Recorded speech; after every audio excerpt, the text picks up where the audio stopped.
Tonight, Georgia schools have new changes on the way. That's because lawmakers passed several education bills this session. Naomi Washington joins us in studio. Tell us more. Naomi, what can you tell us about some of these bills? Frank, Georgia lawmakers say they made education a top priority this session. We've been telling you at home about the bills as they progress through the chambers, but here's a roundup of the ones that passed in both chambers. House Bill 268 is about new safety measures. This comprehensive bill is inspired by the mass shooting at Appalachia High School in Barrow County last September. It requires that schools maintain records on students with troubling behaviors. Also under this bill, when a student transfers schools, their records need to be shared with the new school within 5 business days. The bill also calls for more mental health resources.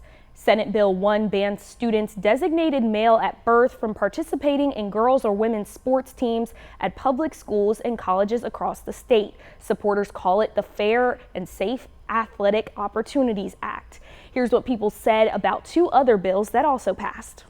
Students in grades K through 8 will be required by law to put these away during school. House Bill 340, also known as the Distraction-Free Education Act, passed both chambers. Deborah Bond homeschools her grandkids and says students need their phones in schools only for emergencies. I noticed that a lot of times when they're in class, they tend to try to get to their phone, use their phone instead of learning what they need to learn.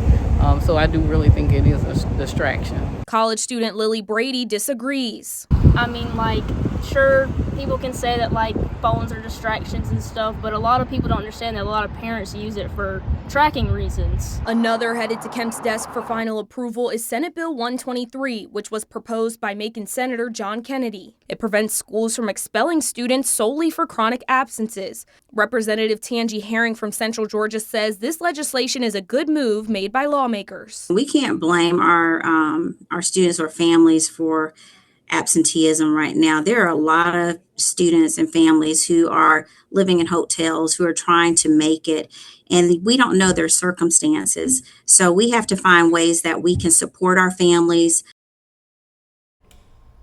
Kennedy sent us a statement saying in part his bill addressing chronic absenteeism is a major victory for students across the state. Back to you.